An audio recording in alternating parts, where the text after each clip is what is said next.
It can be the greatest game in the world. If there are no people there to watch it, it becomes nothing. Johnston. And a goal by Johnston. That makes it 2 by him. We were magnificent. Magnificent. Larson. Oh, he's in. Henrik Larsson. That is sensational.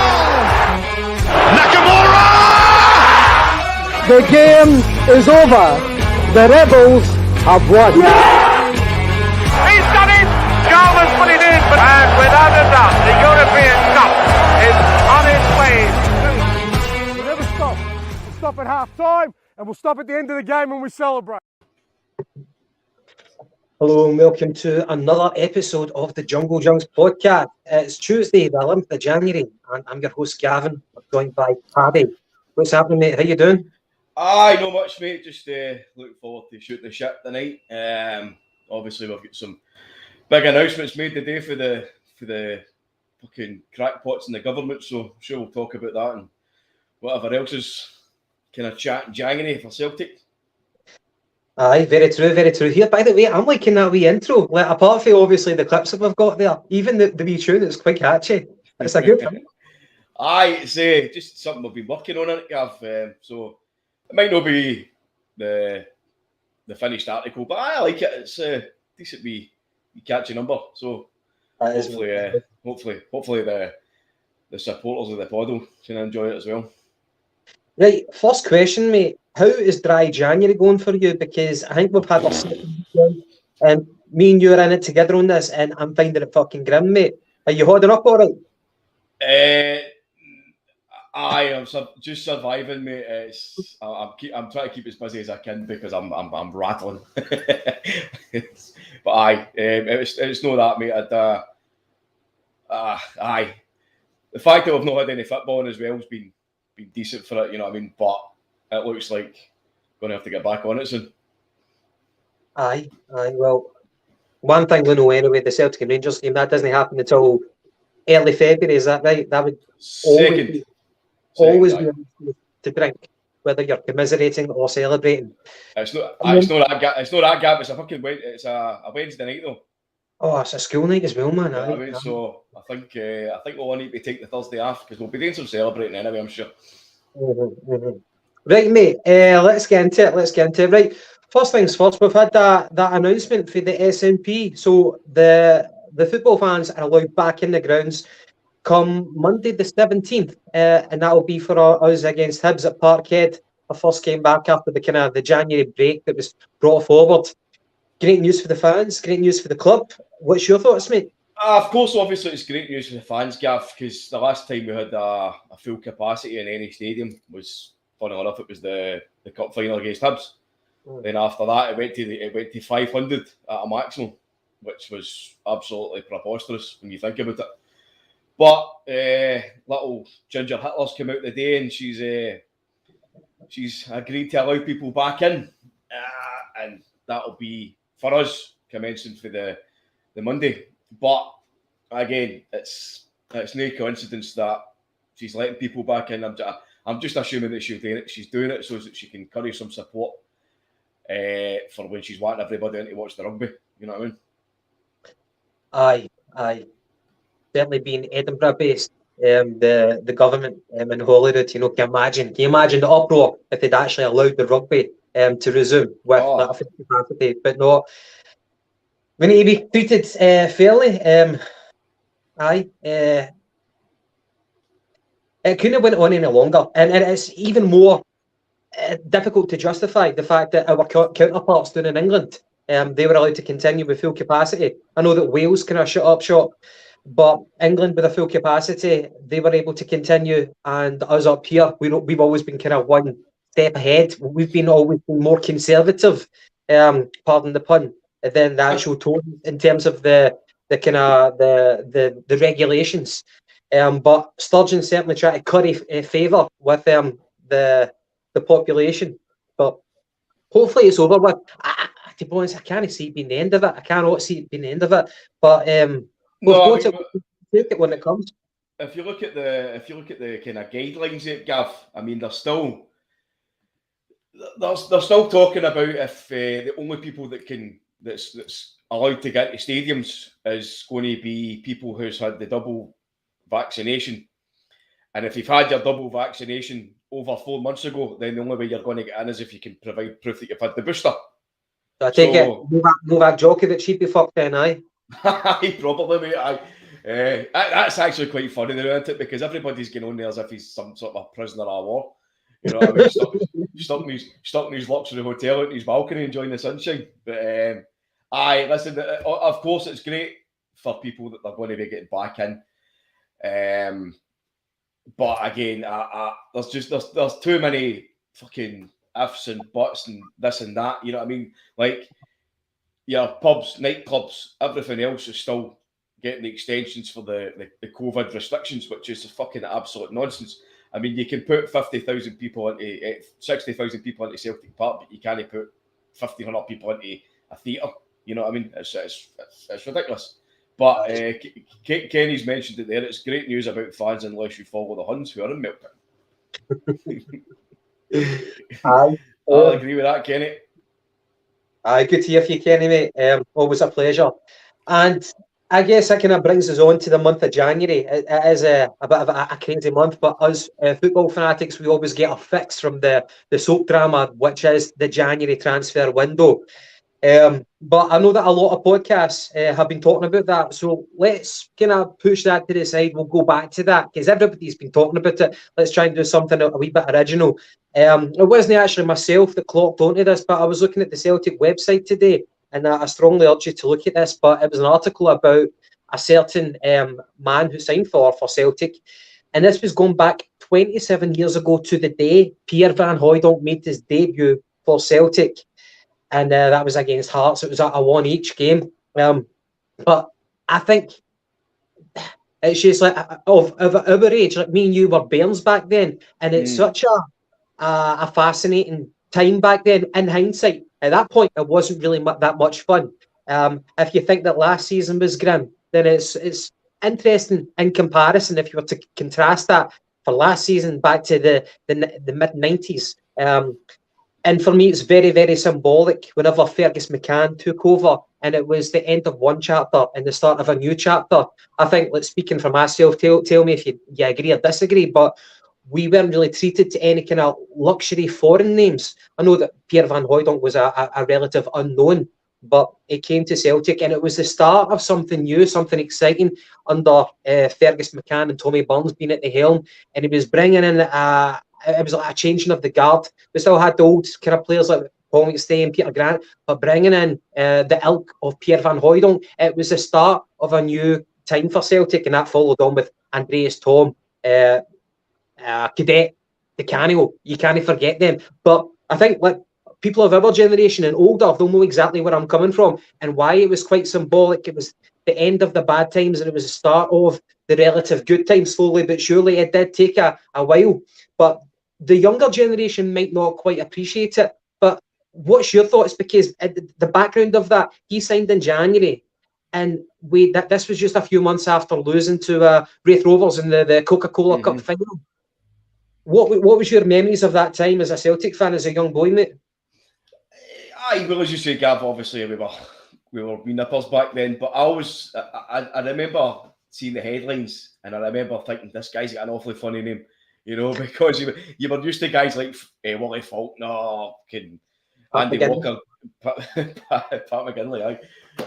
So whenever you first kind of heard these big foreign names come in, it was strange. I'm trying to be as real as possible here. It was strange, but when you saw these guys playing, you know, it was like, wow, this is like different players with different cultures. But I mean. Big Van Hooijdonk. He was a great player. I think he was one of the kind of 3 or 4 players that Davy Hay actually scouted, and we got some great success out of them. And Van Hooijdonk, for what I've read up ever since, you know, there's kind of similarities there between him and Van Dijk. Like, Van Dijk was clearly a premium player in Holland, but nobody wanted to go and take a chance on him. That's true. Any big clubs, and it was the same back in the day with Big Pierre. Big Pierre was like 6'4", towering striker, colossal in the air, could score a goal for anywhere we see free kicks, anything. And he was a player, again, playing with Knack Breda, and nobody took a chance on him. And obviously we did, that much to our success. So it was great to see guys like that coming in at that time. And it took Tommy Burns' team on to a different dimension for what he was trying.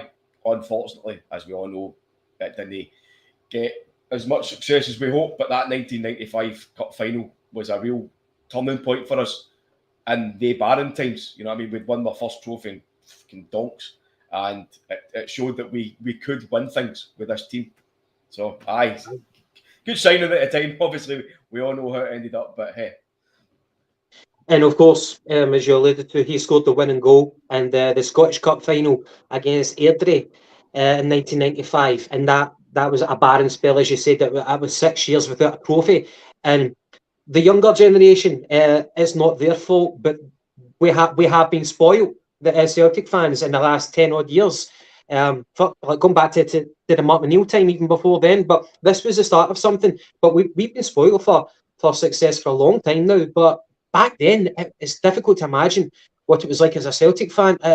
And I remember, like, I would go to the games with my dad, and my mum would remind me, like, nowadays, like, she'd say, like, you would come back and your face would be like tripping you, because, like, for the big games, we were never winning. We weren't beating Rangers that often. We were finishing like 4th in the league at one point. Teams like Aberdeen, Dundee United were doing better than us in the league. It was a different time. But Pierre van Hooijdonk, what a player. And even that Dutch team in the mid-90s, they had some great strikers. But Pierre managed to get a fair amount of caps.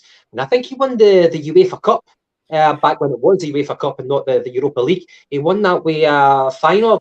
I remember actually watching that, Gav, and he'd been away to Nottingham Forest, and you know, had his episode in there. But I remember watching him against Feyenoord, and he'd grown the dreadlocks out at this point. You know, we kind of cornrows, whatever you want to call them. But he scored, I think it was two free kicks, and they were brilliant, absolute brilliant free kicks, and they were almost kind of Van Dijk-esque. I know Pierre came first, but they were absolutely brilliant free kicks, and it was in a UEFA Cup final too. So he was clearly a player with tremendous ability. It was just that his attitude and his behaviour at times was a disgrace, along with his amigos. Oh yeah. Totally polarised opinion, especially when he went down to the Nottingham Forest. I think after a while he just refused to play. He wanted to, there was a few bits that came in for him, but the chairman of that club at the time refused to sell him. This was like after Brian Clough had left, of course. But different times, especially that period as well. You had the English Premier League. That's when they revamped themselves in 1992. So there was a lot of money coming in. And as you said, like, we never really had any kind of like big exotic foreign names coming into Scottish football, but we looked at our counterparts down south, and there was a plethora of them, you know. So that's the first big name that came to Celtic, and people take it for granted now, as I've already said. But the start of an era. Anyway, mate. As I said, we're in January time, and it is a bit of a soap drama. I know that we love it, but whenever you read the newspapers, it's like we're getting linked with a new player every day. And I think that there's a lot of hard-working journalists who are actually coming out with credible sources, and they're trying to get that publicised to the football fans.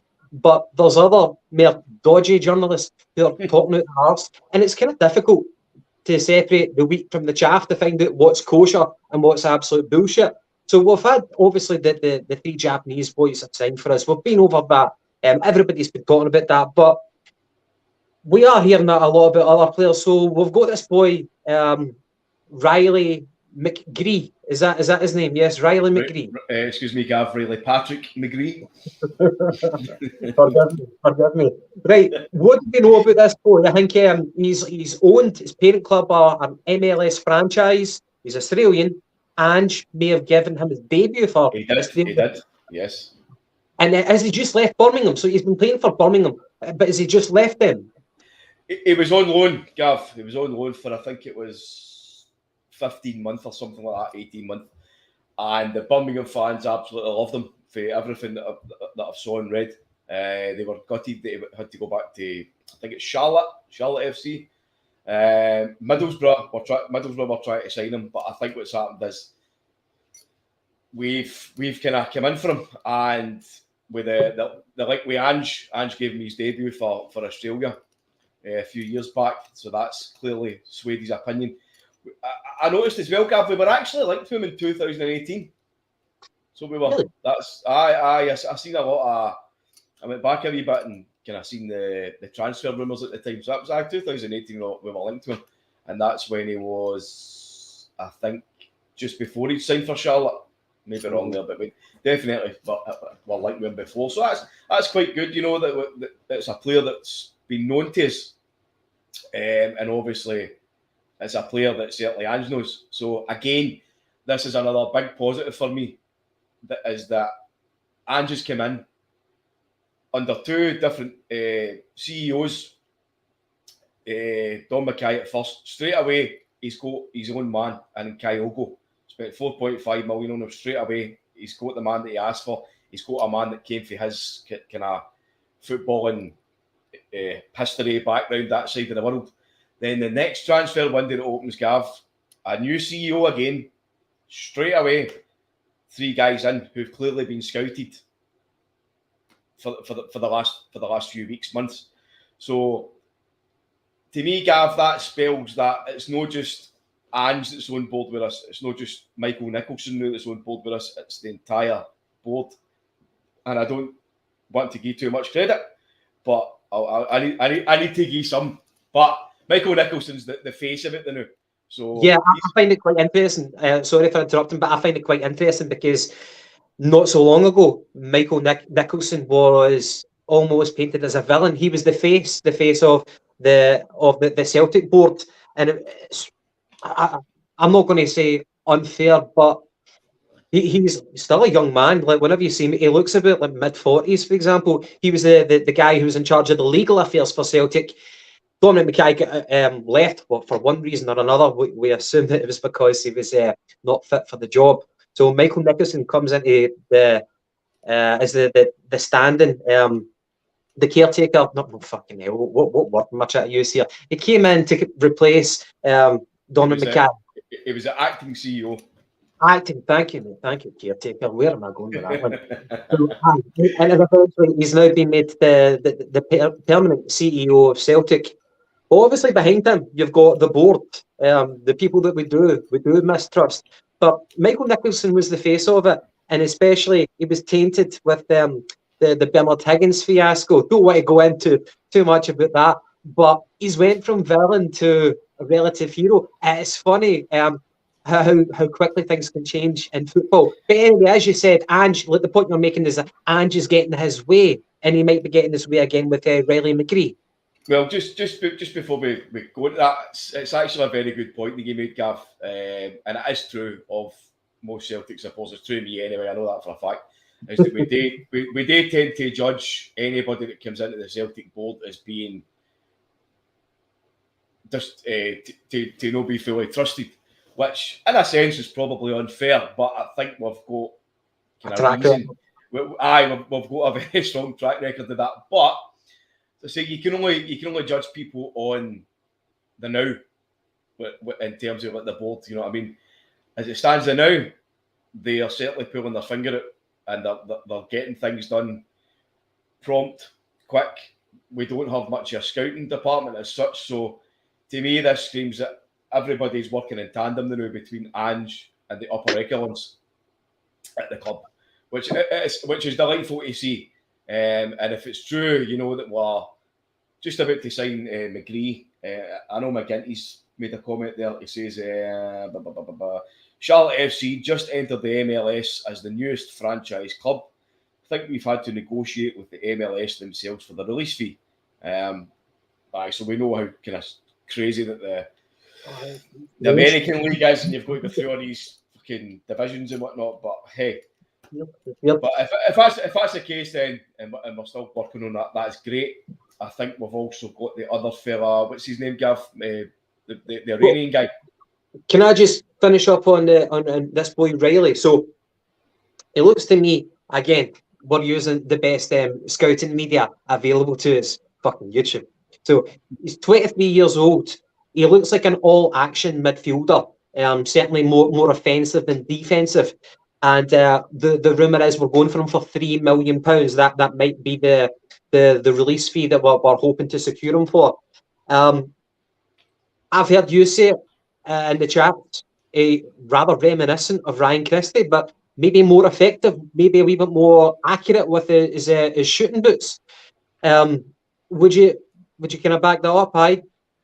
Well, I don't have any extensive knowledge on him, Gav, but for what I've seen him, what I've read, mostly for what I've read, is that he's a kind of dynamic midfielder. He likes to go forward. I know Kevin 14's asking what his position is. It's kind of centre mid, kind of number 10 type, you know, the kind of guy that's going to drive on. Do you think there's been a void in the Celtic midfield since Christie has left, that type of attacking player?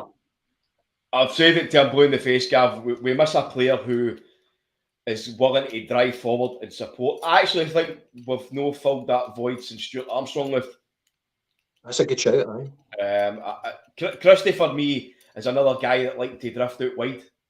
I know Armstrong did as well, but Armstrong was the last kind of proper box-to-box midfielder that we had that was going to drive forward and get into central areas and kind of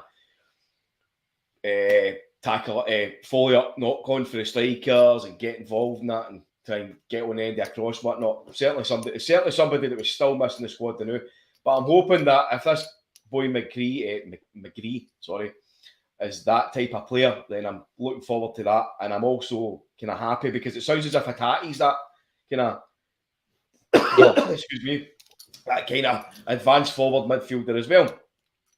So, it looks as if that we're certainly putting the building blocks in place for Angie's team and Angie's style. But a point that was made to me today by my old man, fun enough, he says to me, "What about all these signings?" And I says, "Aye, what?" He says, Japan and Australia. I says, "Aye, what?" It's like, many players are we going to end up losing if can play in Japan and Australia during the season? So it's actually a fair point, that, because, you know, there's talk now about Japan going to be calling up 4 of the players: Kyogo, Maeda, Hidaguchi, Hattati. And then if you've got Australia playing as well, that's Rogic and McGree. So possibly that's 6 premium players at your squad, you know what I mean? Which is it's quite worrying, that, actually, now that I think about it. I know. A lot of the English clubs, for example, on one hand, but I'll bring it back to this, but they felt quite hard done by about the AFCON, African Cup of Nations starting, and them losing a few key players. But it's quite similar to us, and they've got, Australia and Japan have got crucial World Cup qualifiers coming up at the end of January and start of February, I think it is. So potentially we could be without these guys for no particular order: Rangers, Hearts, and Dundee United. Those games. So yeah, it can be a big blow. One thing I was thinking whenever I read that, I'm like, aye, that's a bit a kick in the balls. What I did say to myself to kind of to find a bit of consolation is you can't lose what you've not yet, what you don't yet have. So these Japanese boys, obviously Kyogo, we really depend on that guy. Whenever he goes to these qualifiers, we're really, really going to miss him. But Maeda, Hattati, and Hidaguchi, the impact of their loss won't really be felt as much. The impact really won't be there because we don't know what we're missing until we actually see them in the flesh doing it for Celtic. And we're wondering, can we fucking just regroup with the players that we've got, with a few returning players from injury coming back to bolster the squad?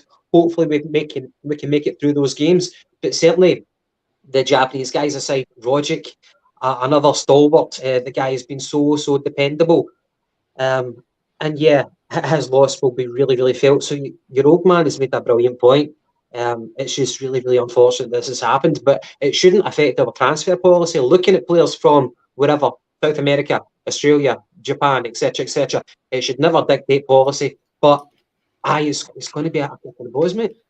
It's, I don't know. I mean, if you've got Turnbull at the now, right? So if Tom Rogic is out and no in the team, then who do you put in to replace both Turnbull and Rogic as the the advanced midfielder. If Kyle goes out, you've got Giacomakis and Ajeti, and probably, what do you call him, the young boy, Joey Dawson. Same again. Name Maeda, you're having to rely on the likes of Owen Moffat kicking in, Mikey Johnson, so we really had to get these guys in because the squad was threadbare as it was.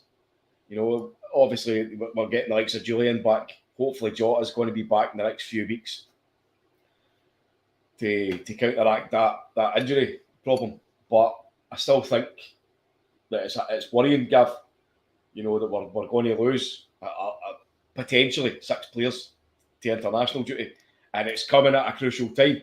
So Brian's made the comment there. So just pose this question to you, Gav. Would you look to postpone the derby if we had 5 to 6 players out? I probably would, but I see Ange just going with what he has. I agree with Brian in the sense that Ange will go. We will go with what we've got right now. It's already been postponed once, but that was not due to the players being out, but due to the SNP sticking their nose in our business. I think it would be the media would have a field day. They would definitely have a field day if Celtic look to postpone it any further. If there's a precedent for that sort of thing, I think there'd be more justification. The SPL would be more. They would appease us more if we had players out due to COVID, but not so much due to the international qualifiers. I think that the media would take the piss out of us. It'd be a bit of a PR disaster, and the SPL would refuse us point blank. It's a good question, but I can't see it happening. And I think we just need to roll up our sleeves and just fucking go for it. Would you agree with that? I wouldn't relish it. You obviously want to go into the Rangers game with everybody fit, raring to go. Well, clearly Andrew's already said that he'll play with what he's got. He's not the type to moan and groan about it, but I don't think it's really moaning and groaning about the fact that we're going to be losing a large chunk of players. Now, there was a certain team who, when they were in Division 3, I think it was, they actually put in for a match postponement because they were missing three players. You know what I mean? They couldn't put 3 players out against fucking Dumbarton or something, and they got a match postponed. So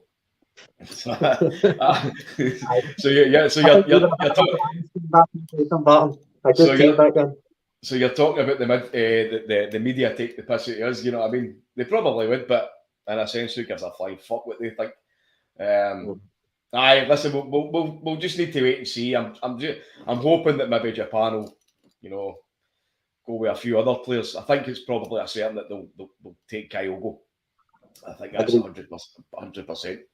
But listen, if the guys do go, then we've not really got any other choice but to play the game we've got, because, as you said earlier on, we've already had a postponement because of COVID, and I certainly don't see the Scottish Football Association, or whatever they're calling it, kind of putting on more postponements after, bringing forward the winter break early. Aye. So just to kind of finish up on the rumoured incomings, again, it's difficult to kind of tell because they may have a few individuals in the media who are taking a few journalistic liberties, but there's a Derby County left back called Lee Buchanan, 20 years old. I know that Derby County are already in administration.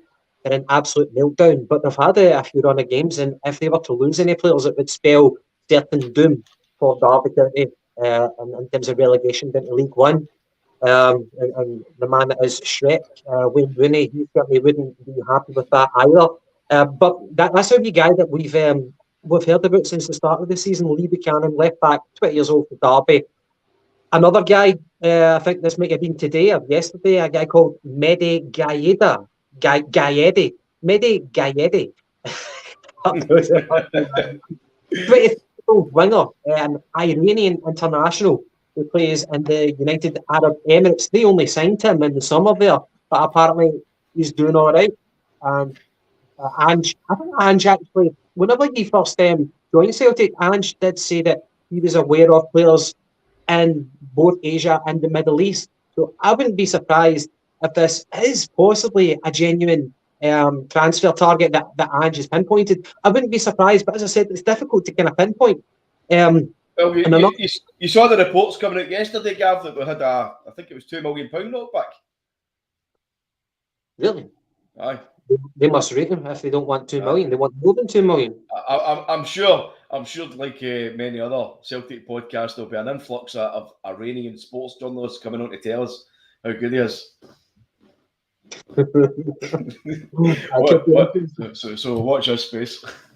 If that happens, I'll do the interview for that one. I don't think the Iranians will understand your accent, mate. It's just a little bit too thick. No, thanks very much. Yeah. What's happening, big man? What do you think a guy eating? How is she all right? Like, Mate, I would love it if you hammed it up like that. If you just kind of lost interest halfway through and you just started hamming it up. Aye, and one other guy, Zinedine Ferhat, a 28-year-old playmaker. He was playing previously in League 1, and now he get relegated to League 2. He plays for Nîmes, an Algerian playmaker. Apparently, he's quite experienced.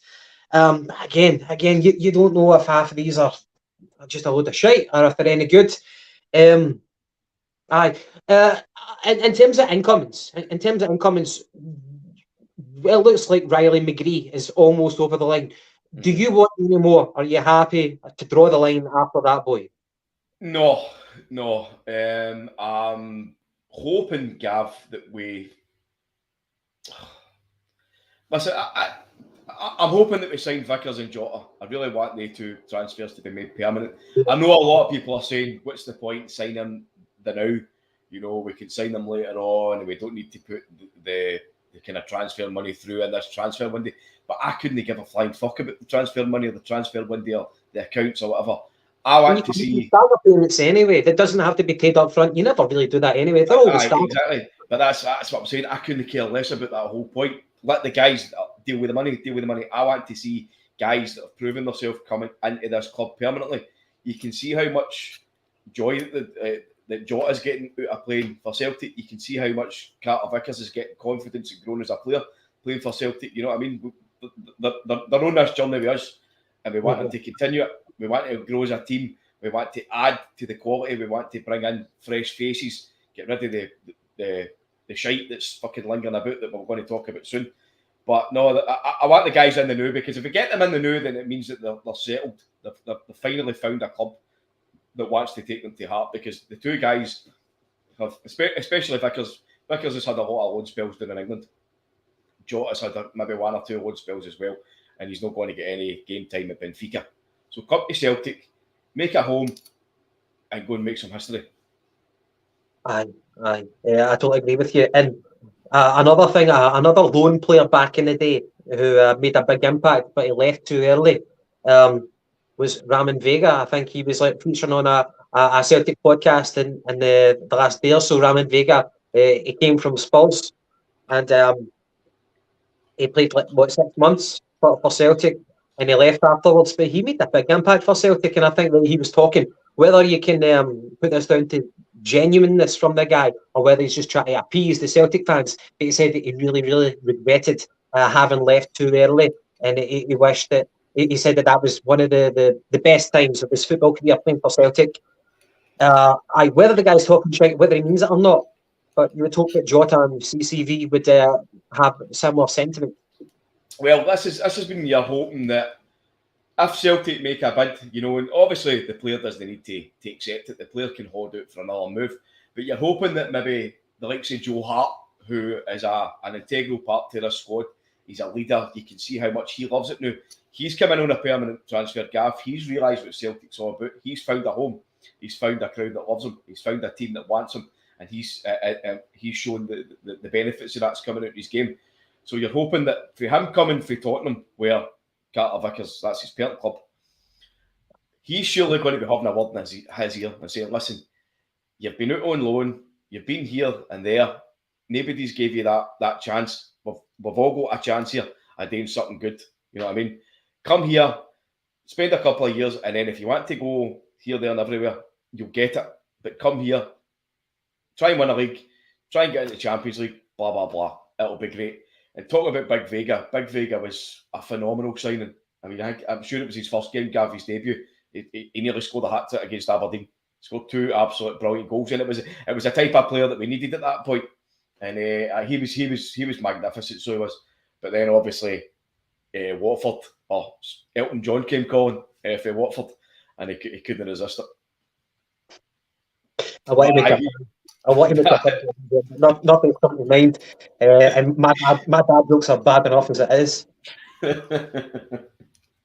But he's consistently said that since he left Watford, is that his biggest regret is no signing for Celtic. And this is a guy, Gav, he's a multi-millionaire. I think he's been pretty successful in business. He's quite intelligent guy. He's done well. Not too intelligent enough, but enough to make some money. Aye, and he's done well with UEFA. You know what I mean? He's kind of got up to high positions as well. I think he actually tried to take over. Can't trust him, mate. If you go that high in UEFA, FIFA, you must be corrupt. Or getting tips off Elton John or something. Aye.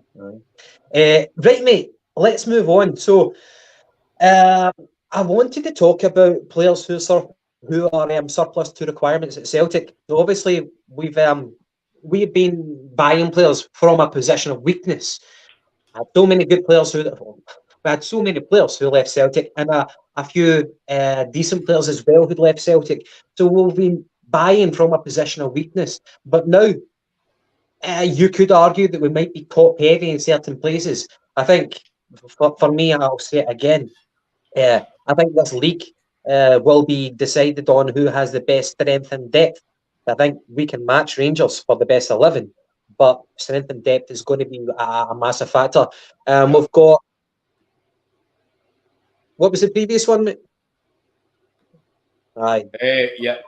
We must have the best attacking players in this league and could easily blow this league up from Monday. I think that's quite enthusiastic, Ronaldo, and I would love for you to be right, mate. I'm no jumping on record and saying that you are right, but you're no far off, buddy. Blow this league up. Interesting choice of words.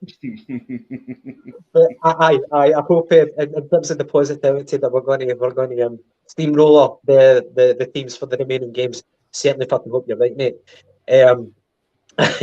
So obviously, as I'm talking about strength and depth, I think that's going to be a key component to winning the league.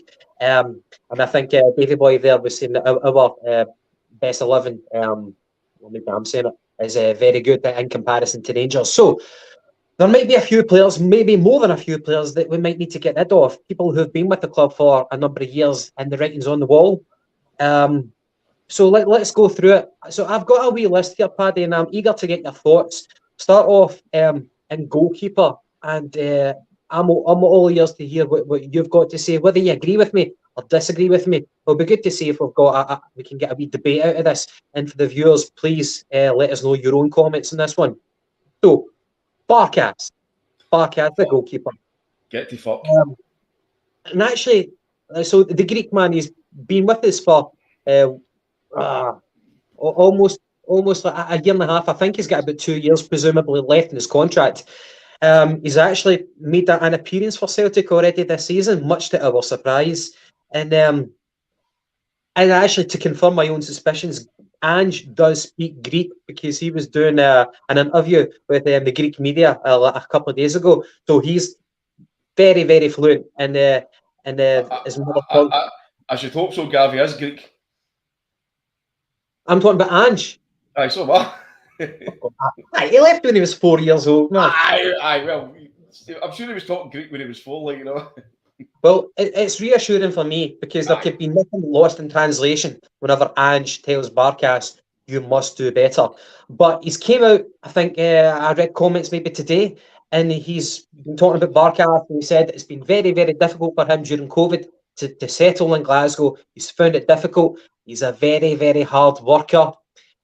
You know, whenever you say that, the writing's on the wall. Barkas is already looking at his passport to see what he can do, what clubs he can actually secure an offer from. But for me, the writing's on the wall with Barkas.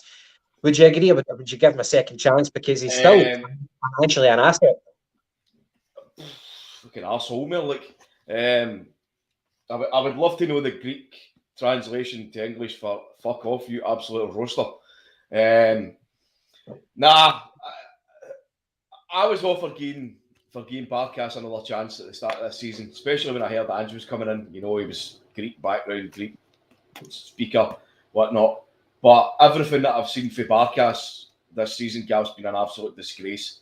You look at him on the sidelines, his application, even as much as in the pre-match warm-up, you know, he's not even making attempts to dive for the ball. He's just walking about like the laziest guy you've ever seen. I think I'm struggling to think of one save that he's made. So Barkas goes down as the worst goalkeeper in Celtic's history. The worst. Carol Muggleton. Come on, let's be fair. No. Carol Muggleton was Manuel Neuer compared to Barkas, as a good pal Dell refers to him. And I don't, Eddie the boy, I'd sooner have Paddy in goals than Barkas. So thanks, mate.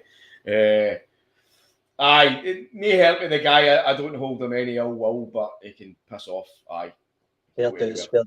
And hopefully we can get some money off him if we do sell him. But hold on. Davey boy, you'll need to elaborate on this one. Strangely, Barkas statistically is as good as Hart. His blunder against the Danes cost him his fourth choice.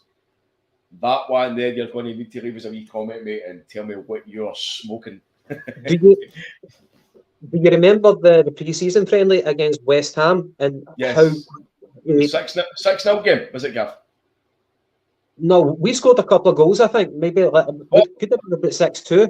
But 6-2, one of the goals that Barkas let in, it was like a near post shot, and he never had any spatial awareness for that goal. He was like a good 5 yards away from his near post, and I'm no goalkeeping coach, but I think Stevie Woods at that point must have thought, oh fuck, this is going to be a long year if that's what I've got to work with. So Barkas, done and dusted, I think we all agree on. There's Davey boy with a reply there. Thanks, Davey. Clean sheets and goals conceded are less than Hart. Well, Davey boy, I don't doubt you, mate, but that just plays right into my hands because I fucking hate stats for the most part because they certainly don't tell the proper story at times. I mean, the stats can tell me that Barkas is as good as Joe Hart, but, you know, I'm sure an insane person will tell you that Dragons are real and that the Rangers are the same team. But moving on to the next goalkeeper. By the way, sorry, Gav. This guy's just started posting on the pod and that he's got the best name I've ever seen in my life. The Fud Roaster. Is it Fud Roaster? Fud Roaster, how you doing, pal? He's put, if Celtic lose Kyogo, Rogic, Maeda and Hatate for international break, should we initiate Rule G7 and request postponement? No, I think that we should play Fud Roaster up front. Aye, we had a similar question from, was it Brian earlier on? Yes. I can't see it happening. If it's legally viable, thing is, man, we've got a league to win, so we're looking for every single advantage that we can get. If Celtic actually did try to exploit some loophole and get a postponement, fair enough, man. I'll be happy. But at the same time, you know, postponing a game again and again and again, we just need to we need to go. Well, there's Eddie asking the question as well, Eddie the boy. If that's true, you have to consider Ange Ball. I'm assuming that's tying in with the stats for Davey. If that's true, you have to consider Ange Ball. The current system leads to more goals being conceded due to open play rather than being shite. That's absolutely true. I think because that we've got such attacking intent in the team, and that's our kind of ethos approach to the game, is that we are going to be weaker at the back. But if you take that away, and if you look at Barkas and his individual performances, which I think you've got today, the guy is a complete disaster. As I say, you look at his attempts to actually save balls, you know what I mean? You'd be as well with a T-Rex, you know what I mean? The length that his arms extend away from his body. The goal that sticks in mind for me is the one that we lost at Ibrox last season. I can't actually. I actually think it was a McGregor on goal it went down us, but Barkas actually tried to dive for the ball. He moved in the air, but he never moved for this spot. He literally dived and never moved. If you know what I mean, it's hard to describe. Was that not the Midtjylland goal? No, the one at Ibrox. Right, I think they won 1-0. Obviously, it was last season. But no, that goal sticks in my mind. But as I say, I've watched the guy training. I've watched him warming up, and his application, Gav, it's horrendous.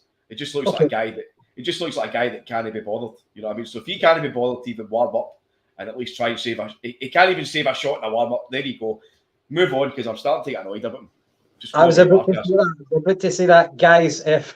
Please leave no more comments about Barkas, because Paddy will never shut the fuck up about that boy. So anyway, right. Connor Hazard, mate. Connor Hazard, okay, 23 years old. He had this day in the sun in the Scottish Cup final win. He looked raw as fuck in that game, but he kind of redeemed himself for the penalty shoot. I think he might have had 2 saves. He kind of outshone Craig Gordon to an extent. But aye, Connor Hazard, 23 years old, at that stage in your career, even as a goalkeeper, I know that they can mature later in life, but he needs to go out and get some game time with another club. I'd be more happy promoting the youth prospect who plays for the B team. I get the guy's name. Toby Olawumye. Yeah, thank you, mate. I'd be more happy to kind of promote from within, but Connor Hazard at 23 years old, nah, I would. Aye, off you go, son. Go and find yourself a club and go and do well. He's made his moment in history. He's been part of that cup final win. That's as good as it's going to get for Connor Hazard, unfortunately. By the way, he's compadre in goals as well, Scott Bain. I would get rid of him. I don't think. I know people are saying, that he's good enough to be backup, but see for a team of your stature, right? If Joe Hart gets injured, we need a goalkeeper who is good enough to step in, not just somebody that's like a plain Jane, which is what Bain is. Bain's not good enough to be number one. He's not good enough to challenge to be number one. So what about Seagrass, the Dundee United guy? Seagrass. By the way, the rumours is that he's maybe going to be going to the dark side. He's done well enough in SPL, but I would like to see his Gav. We're making inroads and going out and buying a good calibre of player. You know what I mean? So why no go to the back and do that? Start for the back. Joe Hart's 34. We can still get another couple of seasons out of him, but go and try and get somebody maybe 22, 23, 24. Spend a couple of million on him and develop him. Somebody that's willing to come and learn and maybe play in the cups. Yeah. I think for me right now, where we are right now, we've got Hart in goals. I'm not that bothered about a backup goalkeeper. For me, we can address that in the summer. But for right now, I think we've got bigger fish to fry.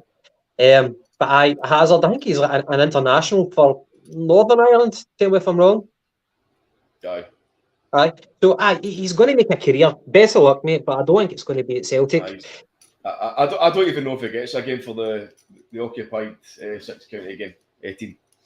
Right, moving on into defence, looking at our outfield players. One guy who has never been Mr. Popular, Mr. Balling Goalie. Balling Jobby. 26 years old, signed in July 2019. Left back. Granted, we've had a lot of players play for our left back slot already. Like we've had 5. We've had Juranovic, who's a right back. You've had Greg Taylor, Liam Scales, Jobby, and Montgomery. So 5 players. Bolly, for me, it's a shame because we spent. I thought it was about 3 million. It could be less. I thought it was 3 million that we spent on him and on Greg Taylor each. But the guy still got a lot of good years left in his career. It should be with somebody else. I would sell the boy. Well, there's the first couple coming in. Davey boy. Aye, you're right. Ball and goalie is Lukaku's cousin. That's correct. But he must be like the ugly stepsister of the family. Eddie. How do you think Lukaku's pretty? No, I just mean that like he must be like the. Well, I don't want to say the black sheep of the family, but you know what I mean. Let's move on. Eddie's Bolly's only crime was being horny. Free Bolly. Aye, right. I said I don't hold any ill will of the guy travelling to Ibiza for his Nat King, but he can't play left back, so aye, beat it. Aye, I think that the main thing is he's never really impressed. He's never held that down, let the left back berth prior to him getting horny. So it is what it is. Judge him. He's just another one of the players, Gav. I mean, he looks like one game he can be brilliant, and then the next game he's totally erratic. You know what I mean? He's obviously got the makings of being. He's an international left back, or he was at one point. So he was a good player for Vienna. But again, there's no consistency there with Bolly. He's just an absolute crackpot. So he's not a guy that we can afford to put into the team and depend on him. You know what I mean? So he's of no use to this team. Right. Now I know that Liam Shaw has already signed a loan deal with Motherwell. I would like to see another guy who was brought in at the same time as Liam Shaw. I'd like to see Urhoghide go out on loan. 21 years old. I spoke about it in the last podcast, my estimation of his abilities and where he is right now in his career. I was at the game for the Real Betis at Parkhead. I was not impressed with his performance. I came back home and then I was reading the comments on Twitter of Celtic fans' opinions of his performance, and a lot of them were quite complimentary. So I watched the game back. I'd recorded it. I watched it back, and for me, I was just doubling down on my opinion of him.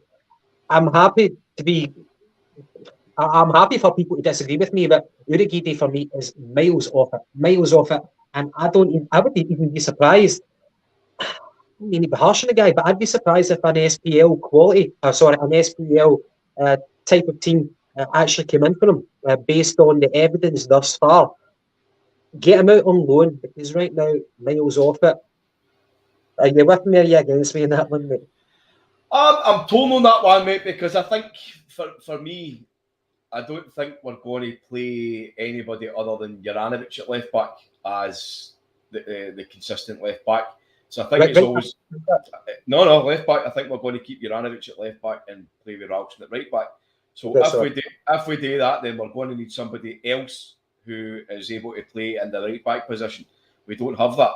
I know Urhoghide is possibly a centre back, but he's probably the only other kind of third choice player that can play right back. So if I've got our two right backs on the pitch, one being left, one being right, we need somebody else there as backup.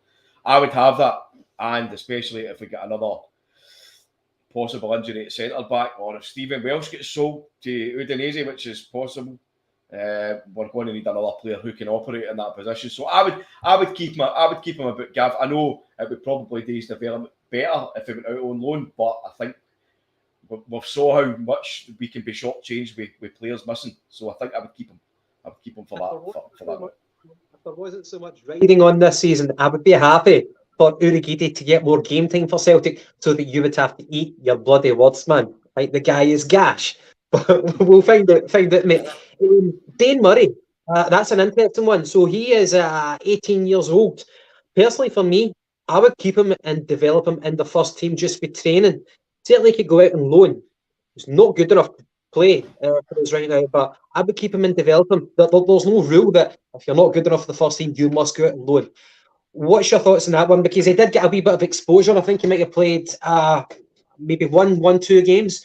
And the wasn't it against Alkmaar? Was it? No, he played the second leg against Midfield when Beaton got sent off the first game, sure, and then it was Welsh and Murray was the centre backs. No, I'm not interested, to be honest.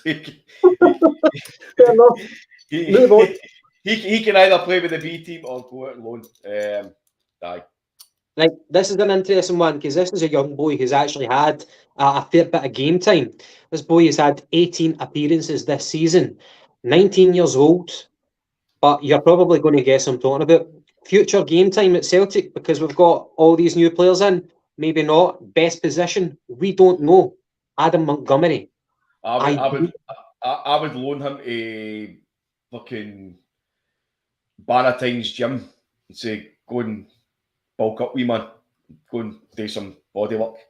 I'm glad that we've got more bodies in to cover the fullback area because I think he's been very, very poor. And I don't want to degrade him too much, but because he started off well, Gav. Started off quite bright in the pre-season, and then the games that he was asked to operate, left back, left wing back, whatever, he did well at the start, but he's fell away. Attacking wise, extremely poor, very, very poor. Struggles to take a man on. Defensively, offers very little. I think I can count in one finger how many tackles I've seen him made. I've actually got 10 fingers, but I just use one finger because I can only remember one particular tackle. But no, I send him out on loan, and see if he can benefit for that and see what that can do. I'm just going to get a couple of comments up because I'm trying not to overlook these guys. It's just that these are all coming fucking flying in. Big Brian, what's happening with Lawa? Was getting rave reviews for the B team early in the season, then heard not much injured. I think he is injured, but he's a player who's definitely head and shoulders above the rest of the B team in the lower leagues. We've saw him as well, Gav, in the flesh, and he definitely looks like a bright acquisition. Head and shoulders above the other guys. Aye, Kenny, boy, again, I thought Urugidi did okay against Betis, but loan him out and let him learn at McGregor and Aya. I actually thought he'd done well against Betis as well, a lot more than Gav did, and he's got a lot of qualities, as I say, because of the kind of amount of numbers that we've got in defence. I would keep him, but again, a loan move would be good if he's not going to get a game. But because of who we've got, personnel we've got, I'd need to keep him. Davey boy, Dane Murray has been woeful in every performance. I would probably go with that. I think we're going to need to go with this comment as gold. Fud roaster, Murray should go on loan. Fud roaster, you say that, mate? I think it's a definite then. Let's see. There's Del. What's happening, Del boy? Monty, I think, who is one that will benefit massively from a loan move. Yes, absolutely. I agree. Aye. Absolutely. And would you agree that it should be a Scottish club? I think that there's an added benefit of a Scottish club because we can track his progress a wee bit more. And it's the Scottish game rather than, I think that the Championship might eat him up a little bit. Maybe a wee bit too fast paced, a wee bit too physical, but I think maybe the Scottish game would suit him a wee bit more.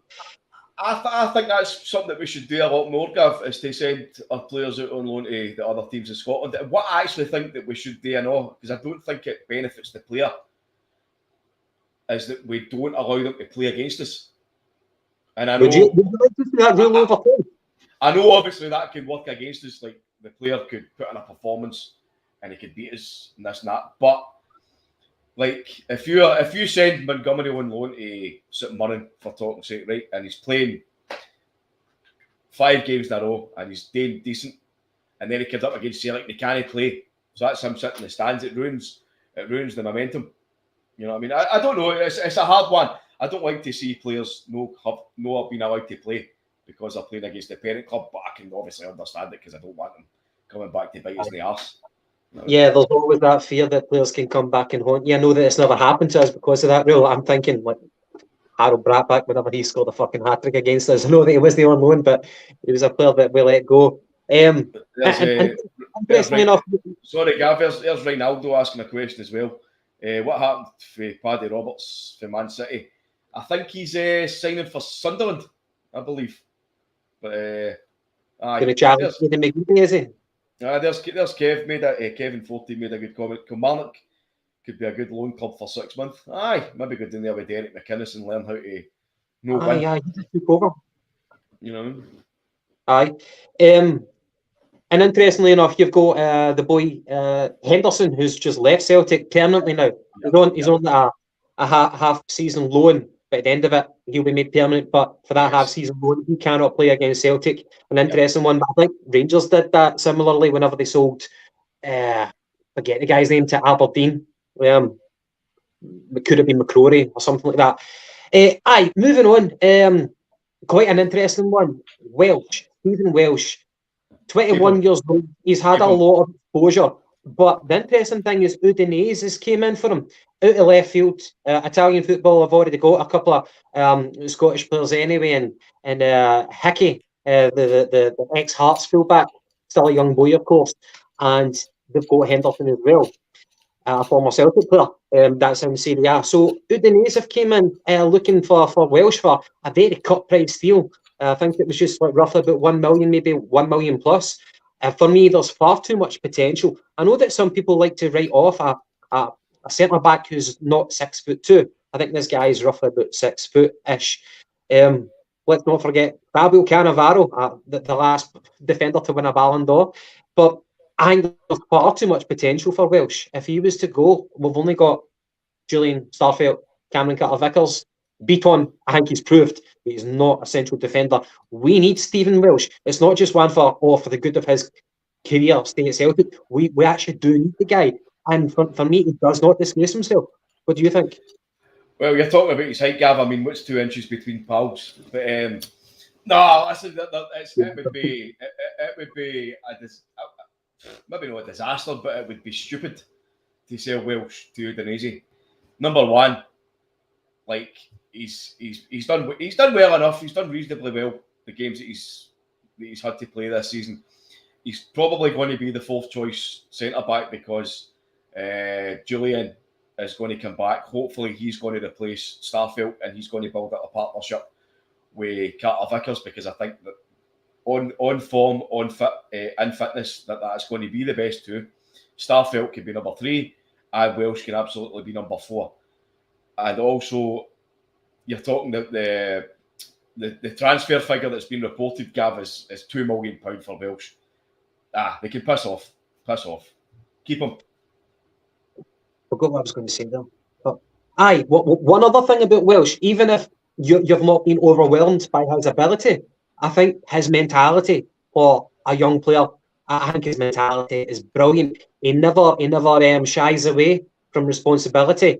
And what was I going to say? Yeah, when was the last time that a youth product came through the ranks at Celtic and solidified himself as a centre-back for Celtic? I think, correct me if I'm wrong, going back to Steve McManus. Aye. Prior to that. Darnady, I think it was. I remember we signed him from. Did we sign him from an Irish club at a very young age? It doesn't matter. Darnady, Steve McManus. So Welsh, 100%. Keep him. I think it. What's this for? Ronaldo, Celtic trying to sign Jamie Hamilton on pre-contract. News just came out there. You'll need to tell me who that is, Ronaldo, because I've not got a clue, mate. Jamie Hamilton. I read something about that today, but I don't know if I was like half sleeping. I don't know if he's an actual Hamilton player or if it's just Hamilton that's his surname. I couldn't tell you anything about the boy. Please come back in with that comment and put a wee bit of flesh to the bones on that one. Mate, Ismaila Soro, 23 years old. Now, this guy was signed in January 2020.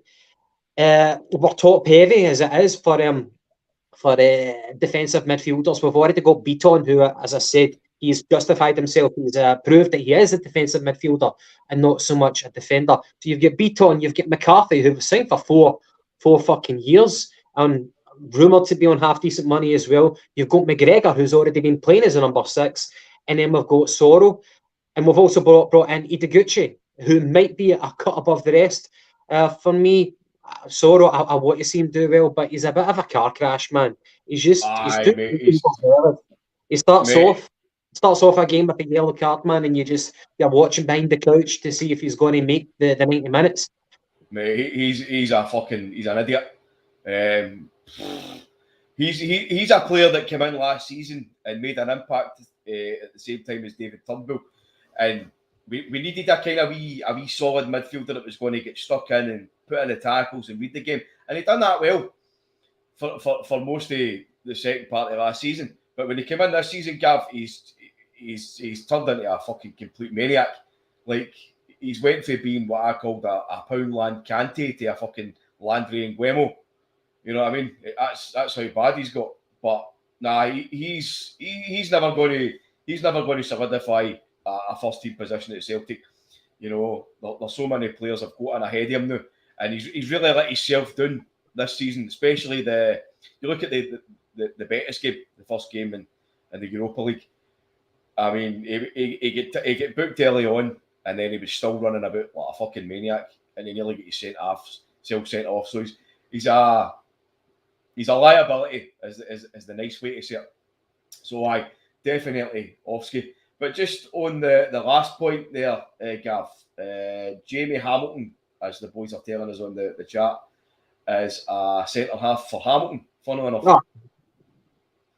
Ronaldo, Liverpool and Newcastle are interested in signing Hamilton as well. He's 19. Liverpool also trying to sell Jamie Hamilton, says Chilpill. Davey Boy, if Sorrow was allowed to take Brown's place last season, he may have progressed, but he's not getting it. Sell him. That's a fair point. Scott Brown was played last season out of sentiment for most of last season, and we Sorrow could have done a job last season, but it's not happened. Same as what happens to a lot of players. He's had his chance. It's not happened. Move him on. If he's going to get a move to America, then fair play to him. But move on. And I'm eager to get your thought and the thoughts of the viewers on this one. Again, same position. We've already mentioned him just there. We're top heavy in this position. James McCarthy. I think it would be a bit a weird one if we let him go after only just signing him. But James McCarthy, obviously, he's a Celtic supporter. 31 years old. We've got him on a 4-year contract. I think the only way that he leaves is if he wants to leave, if he's going to go out in search of genuine playing football every week. I don't know. He's back in Glasgow, back where his family's from. I'm still bewildered. I'm still flabbergasted, but it's definitely not an Ange signing. We know that for sure. Yeah. It was just weird. But we've given him a golden ticket at that age in your career, injury prone. That's what you want. You want a 4-year contract, and we've given him everything that he's asked for. I don't know exactly how much money he's on, but in terms of footballing chances, I can't see it. I know. But before I go into that, mate, Brian's an absolute bell to that comment. Jamie Hamilton plays for Hamilton? ? Are we interested in any players called Frank Bayern or Dave Liverpool? Very good, mate. Very good. McCarthy, aye. Where do you start with that? Clearly, everybody knows about his past, his experience. You know, played in the Premiership with Wigan, Everton, Crystal Palace. Played with Ireland as well for many a year, so he's got that experience, international experience as well. He's come up here with a reputation, Gav. He's come up here and he's certainly nowhere near proved anything that he's going to be a good player for us or as a first team player. I thought it was, when I heard about it, I was delighted because he's always a player that I'd hoped would play for Celtic at some point in his career. But whenever I heard it was a 4-year deal, like, you're like, that's a bit strange, that one. Guy made his debut. I was delighted because I was hoping that because of all that experience that he had, that guys like McGregor, who takes over the captaincy for Brown and takes over the leadership mantle into a team that's transitioning and evolving. There's no that many accomplished leaders in it. You were hoping that McCarthy's going to come in and help McGregor, back him up, you know, be a leader on the park, be a leader in the dressing room. Whether he's doing that or no, Gav, I don't know. I really can't speculate on that. But from what I've seen on the park of a player, because that's what it is, as a player, he's offered pretty much nothing. The St Johnstone game's a game that myself and Dale on the Celtic Supporters podcast have been talking about. St Johnstone didn't even attack us, Gav, and McCarthy literally just sat, collected the ball, and made a wee pass on. He never done anything. It was just a floating jersey. So for what he's shown so far, it's been a terrible signing. I think by the end of this season, regardless of what happens, I think Ange Postecoglou and James McCarthy might just have an honest conversation between themselves and say, where do you see your future? It's not going to be at Celtic, presumably because he might not be getting much more game time for Celtic, but it really depends on McCarthy. He's got the contract, he can see it out, and public opinion will turn against him if that happens. We've seen it with plenty of other players before. What does he want out of this? But I mean, what I'm hoping, Gav, is that he's going to have a point to prove. You know what I mean? I don't imagine him coming here and being some sort of a leech in that respect, because the guy he's a dyed-in-the-wool Celtic man. You know what I mean? It's always been his dream to play for Celtic. Whether or no Celtic should have signed him many years ago, they should have, but it didn't happen. So his path was created for him. He's been doing that path, and he's brought all that experience. He's had good games. He's been a stalwart for Everton, Ireland as well. I don't think he's done yet, but as I say, as it stands now, it's been a poor signing, especially when you look at in terms of the length of his contract and his probable transfer, his wages, which is probably going to be around about the £20,000, £25,000 mark. That would be scandalous. See if it's more than 15 grand. I think that's scandalous. It really is. But moving on to McCarthy, again, you don't want to see him fail. You want to see him succeed. But I think the body is failing him. Mikey Johnson, a man who's the opposite trajectory of his career, 22 years old. Shall we decide in the summer where he goes, what he does? But 17 appearances, 4 starts, 1 goal, I think, so far for this season. Mikey Johnson, and by the way, he is a bit of a whipping boy. Let's hold our hands up here. Is it justified? Maybe, maybe not. But for a flair player, for a winger, they're going to be losing the ball more than any other position on the park. He's not been doing it for Celtic this season, and we hoped that he had that. He's always had that promise. He's got the ability, but is it the mentality? And he must have fucking hated working under Neil Lennon. But the transition now by Ange Postecoglou, have things get better for him? Where is the problem? Where is the problem with him? If you were to diagnose his problem as a footballer, is it in the head?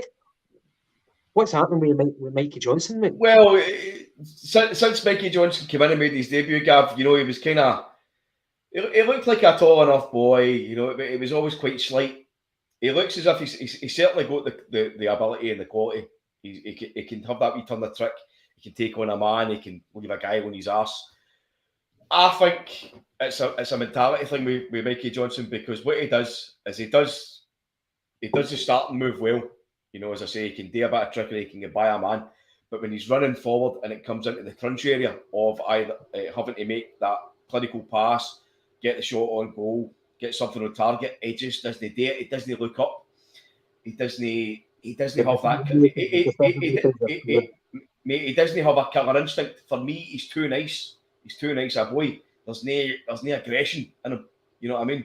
I think he would massively benefit from going out on loan. I think there's still a player in him. I've slaughtered him. I've absolutely slaughtered him. But that's Merty Davies' mentality for me, which maybe doesn't help. You know what I mean? Guys fucking constantly roast him. But I don't know if I would sell him now. I would stick him out on loan and see him maybe try and go and play a full season with a team. I think for me, decide in the summer, I would keep him. I would definitely keep him until the end of the season, because the way the injuries are going with Celtic, we just don't know what's around the corner. We might well depend on him. So keep him until the summer, and then we'll make up our mind. What have we got here? For Brian, I've never seen a lad make the wrong decision 90% of the time. Mikey needs to start doing repetitions of his football brain. I think it's all in the head, man. Decision making is really, really poor. And there's Fud Roaster as well. By the way, Fud Roaster, I totally disagree with you about your last comment about James McCarthy. I did want to come to Celtic, but Celtic didn't get the finger out and actually go for him when he was playing for Hamilton. But anyway, back to your comment now. Defensively, Mikey Johnson is a liability, can't tackle and does track back doesn't track back and easily passed. Aye, 100%. But I mean, how often is it the rest of the midfielders and wingers going to track back? But the difference is there is that they're actually producing the goods further up the pitch when they can get away with it. You know what I mean? And at that age, 22 years old, you're no longer a prospect. Let's fucking. You're not a boy anymore. You know what I mean?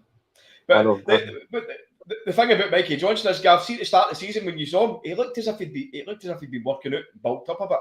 And then Ange said that. Ange says that he's been hitting the gym hard, and and he's been trying to make changes to his physical approach to the game, which I've saw him closing down men. But again, it comes down to mentality for me, because he just doesn't make the right decision at the right time. 90% of the time, 95% of the time, which is a shame, because he looks as if he could be a threat. You know what I mean? He looks as if he's one of these guys that you could fling on 20 minutes to go when the opposition defenders are getting tired, and he can just go and skin them and roast them. And he can actually be a threat, be a danger for us, and be a weapon. But in a sense, he's a bit of a weapon because he's fucking shite. Aye. At that age, with that ability, he should be garrulous. He should be taking the piss out of people on the training field at Lennoxtown. And in games, he should be demanding the ball and he should be delivering. Because if you're not at that age, then your future, regrettably, is not going to lie at Celtic. And there you are. There's Chilpal saying, you've either got decision making or you haven't. That's it. Football intuition. That's a fair point. I mean, there's that old sentiment. You either learn it when you're a boy or you fucking don't when you're an adult. You know what I mean? You can't learn it. Totally. Coaching can serve one type of purpose, but what he's lacking, I don't think coaching is going to improve that void that he has in his armoury. But moving on to this boy, he is still a boy whenever you look at him. Dembele, Karamoko Dembele. Now, it's remiss of me not to mention that McGinty, our fellow podcaster on the Jungle Gyms, he would love to be here to defend his corner. McGinty, I said it in the chat earlier on, I think he is the president of the Karamoko Dembele fan club. He's 19 years old next month. He got injured in pre-season, which was the last thing that he needed for his development. He's got 6 months left on his deal. And one thing that I find quite poignant is there's no chatter about his renewal of the contract. The buzz around this player peaked several years ago and it's gone quiet. I don't know what goes behind closed doors, but Dembele, I think his future lies elsewhere. Aye, just before going to talk about that, Ronaldo, I'll just answer you now, mate. Just wanted to ask you guys, how excited are you to see the new signings play? I'll get back to you on that, mate, after we answer this question for Gav, right? Aye, Gav, I think the problem with Dembele is for a wee guy that's, 5 feet fucking 2, he's became the biggest piece of overhype in Celtic's history. I don't have anything personal against the wee guy. I don't. He's never going to make it at Celtic. He might have the techers and the skills, it's good enough in the playground. But if he was that good, he would have been in the team. He really would have. I find that I think it's a very, very lazy comparison to compare him to Islam Feruz because of the racial background. But I do believe that Dembele is a first generation immigrant. In terms of his stature and his position, that's why the kind of comparisons come up all the time with Feruz, and we know exactly what happened to Feruz. In fact, the funny thing is we don't even know where he is. The last time I heard of him, he was playing in Cyprus. No, the last I heard of Feruz, he was actually selling hats. Do you? Fuck off. No, I'm serious. Really? I'm serious. Aye. Was that what you bought your hat for? What's that? Did you buy your hat for Feruz? No, I'm not giving him advertising, no. But is Dembele? Do you think Dembele is going to make a proper career in football?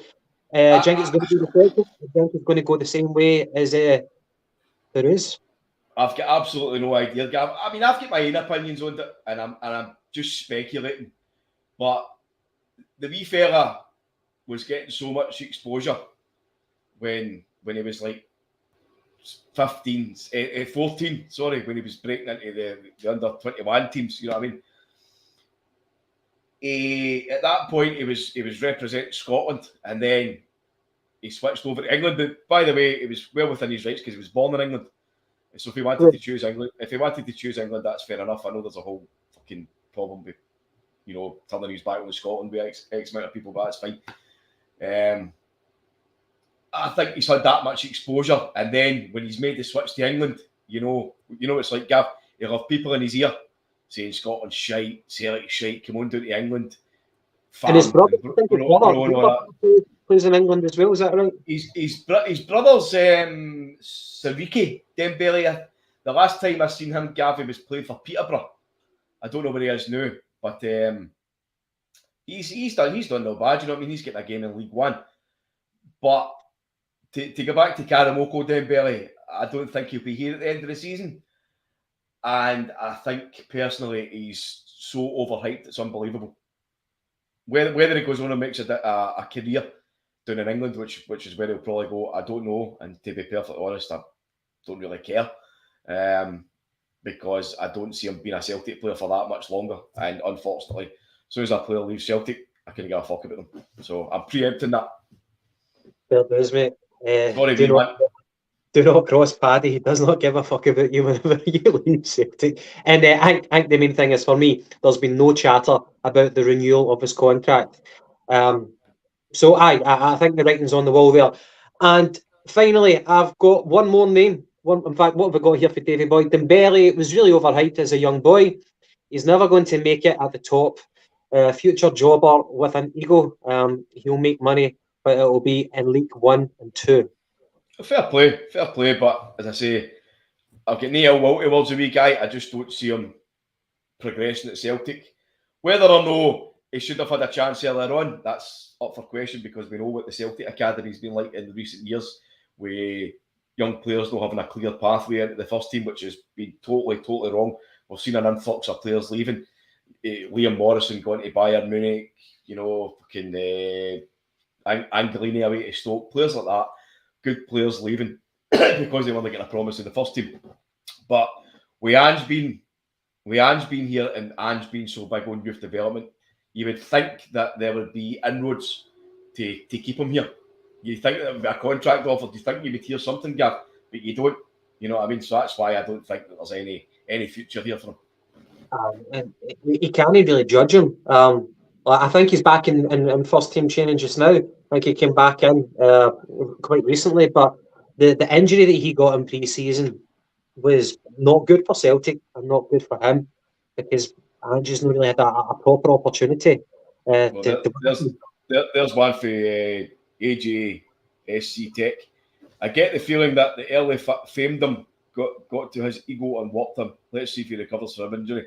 I think that myself, mate. As I say, I don't have any basis to ground that one. That's just speculation. That's just my idea, possible idea. But as I say, I've not got any ill will towards a wee fella. So if he goes, then good luck to him.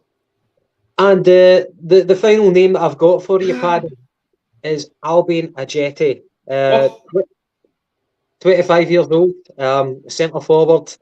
I think the injury that he got against, I can't mind who it was. It was just like a month or so ago at Parkhead. That was really bad for him and for the club, because at that point Kyogo was injured and we really needed someone to step up to the plate. We've already signed Giakoumakis, and he's been injured. So that was the ideal moment, the ideal opportunity for Albion Ajeti to try and justify to the fans why we should keep him. And ironically, our style of play should actually suit a player of his calibre, because he's a kind of a penalty box striker, one touch and finish, that sort of thing. And you see it from Kyogo. He's more of a kind of penalty box player as well. So Albion Ajeti, let the other players outside the box do all the work. When it comes to you, convert. That's all you need to do. But it's really no work to it from him. He scored a couple. Did he score one? Was it one against Real Betis? Away from home in Seville. And obviously, in fact, that's the game that he got injured in, the Parkhead game against Seville, whenever he tried to close the keeper down and he pulled up with a hamstring. Another irony of ironies, you know what I mean? Aye. He gets injured doing the exact thing that which Ange wants him to do, close down your opponent. I think it's, I mean, a guy of pedigree, we got him to play for Bâle, a good European team, then gets the move to West Ham. Surplus to requirements of West Ham, kind of difficult to make the grade there. And saying that their transfer policy at West Ham sucks. Well, historically it does. It's not that good. But it comes up to Glasgow. It's no work to it for him. Do you think he's shite, or do you think it's just the right player, wrong time, or just a lot of misfortunes with injuries? No, I think he's obviously he's clearly a player with quality. What you get with Ajeti though is you don't get any consistency. Gav, one game he can be really, really good. He can be effective. He can score a goal, and then you'll not see him for another month or two. So he's a player where there's absolutely no point in having him. When he's good, which has been very, very few glimpses of that, he's been effective. But he's another one that's an absolute shitebag at the best of times. He doesn't get involved. He doesn't track back. He doesn't chase his runner down. And as you say, the one time he does it, he goes and pulls his hamstring, which is probably unfortunate. But as I say, there's been a few times this season when I've actually really liked his application, especially at the pre-season, because we spoke about that a lot. We were looking at players that had maybe changed their attitude for the last season, and Ajeti was one that I thought had slimmed down a wee bit, and his movement was good, and then all of a sudden it just disappeared again. It just looked slow, cumbersome. So he can get to fuck with the best of will, Gav. I would until the summer. Again, with injury crisis, we don't know what's around the corner. Giamakis, we can't really trust him. No, I would rather sell him, mate, and just put Fudroster up front. He's probably going to he's probably going to get into more holes than Ajeti will.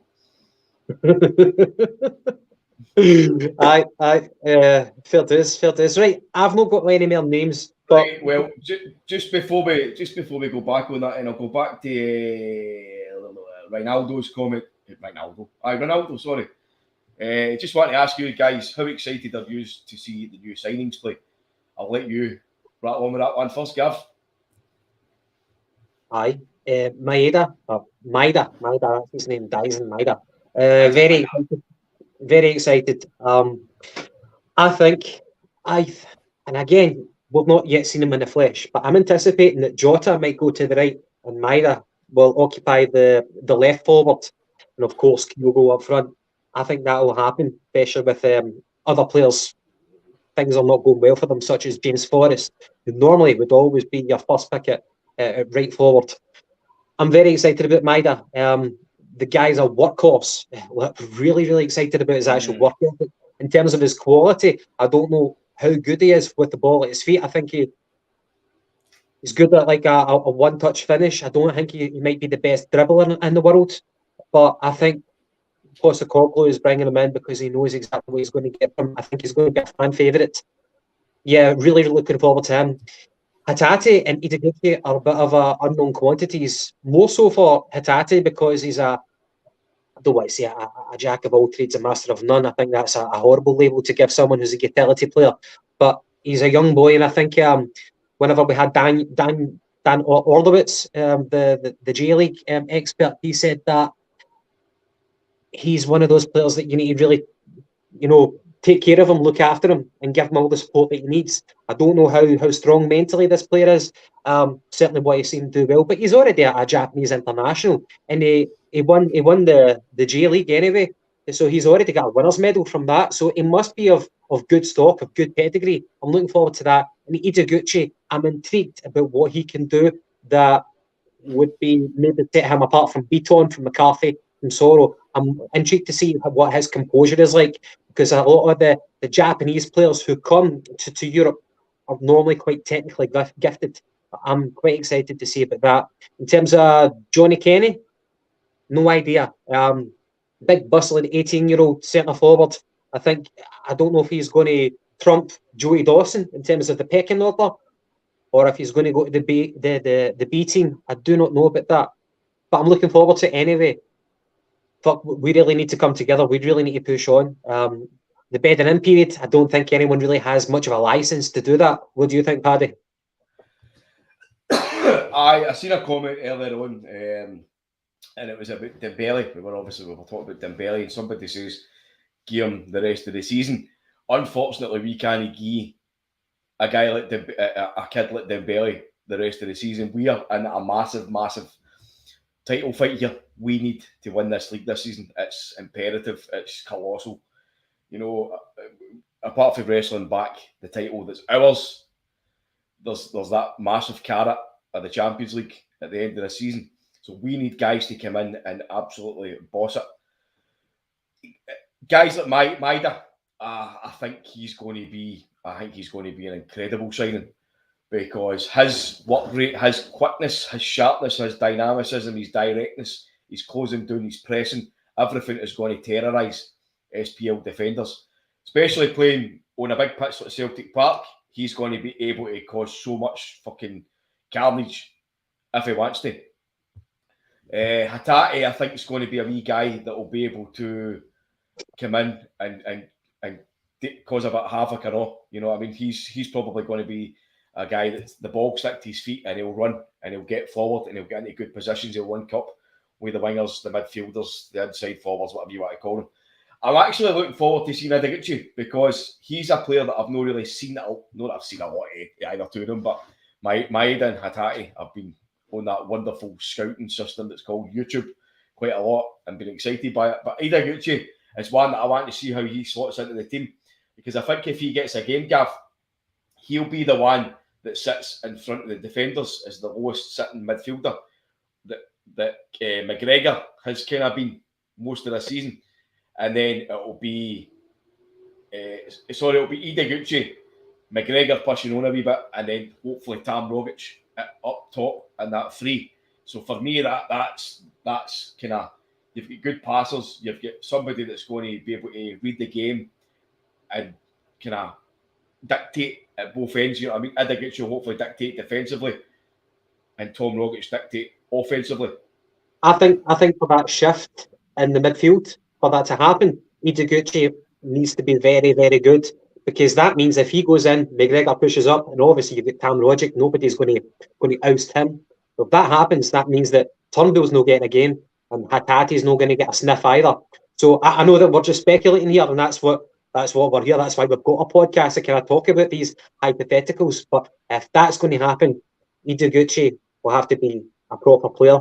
And in saying that, we need to acknowledge that McGregor's done very, very well in the number 6 role. But I think you do agree that the Turnbull has got a wee bit more to offer. Turnbull's maybe like a 6.5 out of 10. Maybe he can push on, and until he does that, then we're going to see these shifts in the midfield. Aye. Listen, I think whatever happens, he's got to play his strengths. He's got to play the players who are performing the best. The likes of Turnbull. Turnbull's not been at the races for long enough this season.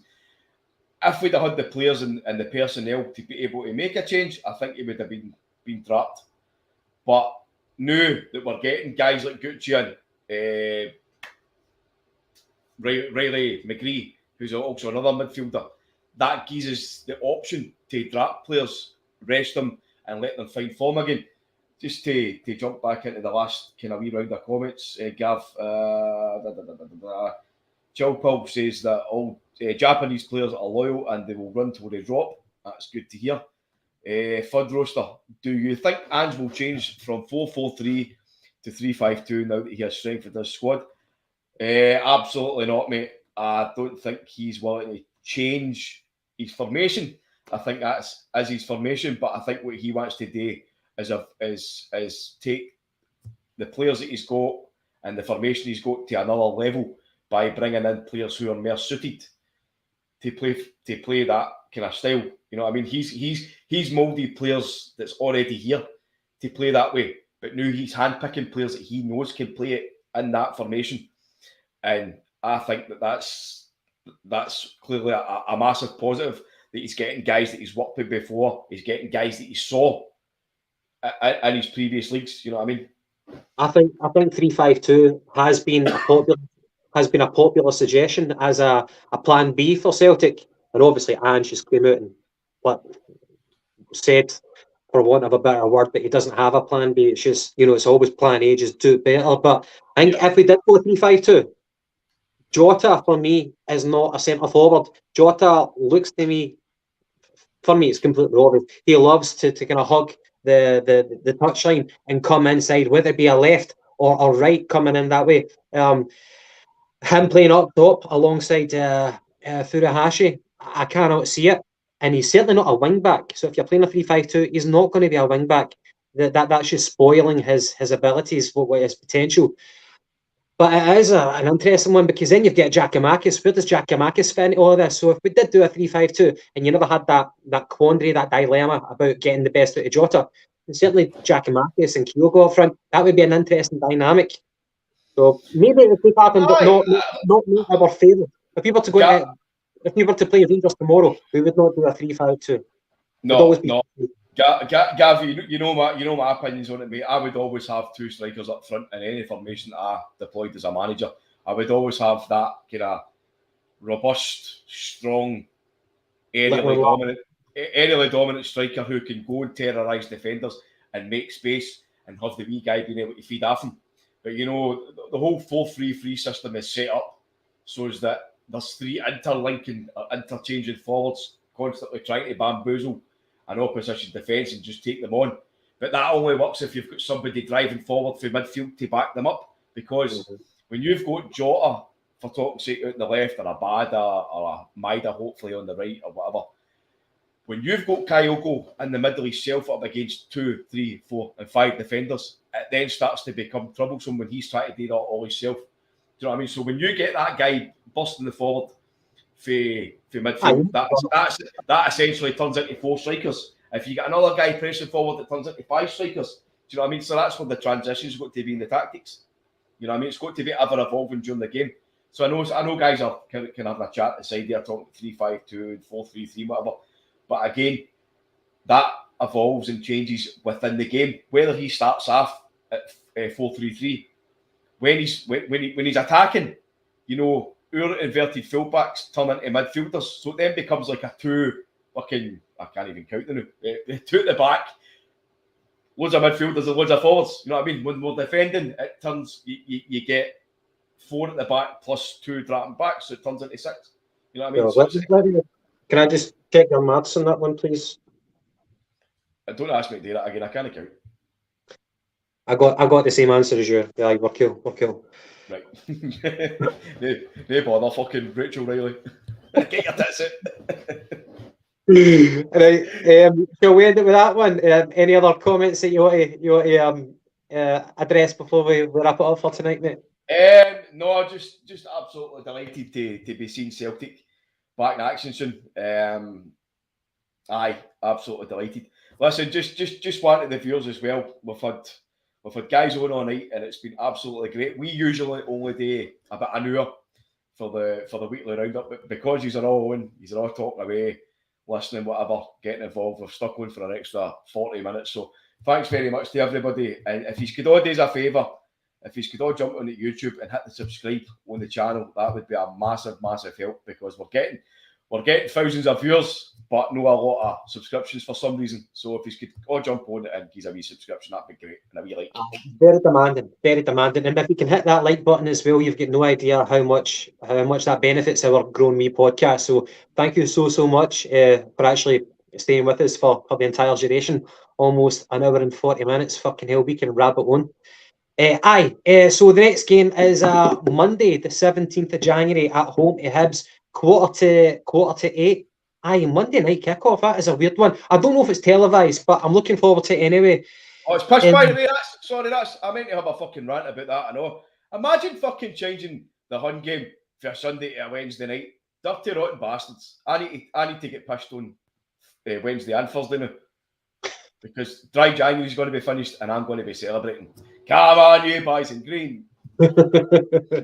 Aye, come February, man. Need to have a good drink. Sorry, Gav. There's Davey, boy. Davey, I'll just answer you the now, mate. Start giving us a bit of warning if you can on YouTube that you're going live. Davey, we are usually every Tuesday at 7 o'clock. generally every Tuesday at 7 o'clock. What we'll do, mate, is we're on Twitter at Jungle Gyms Pod. We'll get as much notice up for you as you can, as we can. Sorry, we're on Facebook and all, but generally every Tuesday at 7 o'clock, and usually either before or after a game as well. So hopefully that answers your question, mate. And anything we can do to keep you updated, we'll do that. But if you hit the subscribe button, we'll try and get reminders up for you. Aye, that's your job, mate. That's you. You're the IT. Sorry, I'm still trying to figure out all this shit, so bear with us. Yeah, I don't even have Facebook, so I'm totally off the radar in that capacity. Yes, you do. Yes, you do. No, fucking don't, mate. Right. Anyway, Paddy, it's been an absolute pleasure. Good to see that you're still going strong with the dry January. Keep it up, mate. You're doing well.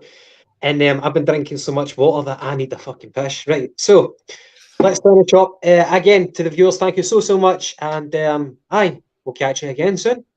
Brilliant, lads. Thanks very much. Hail, hail. Cheerio.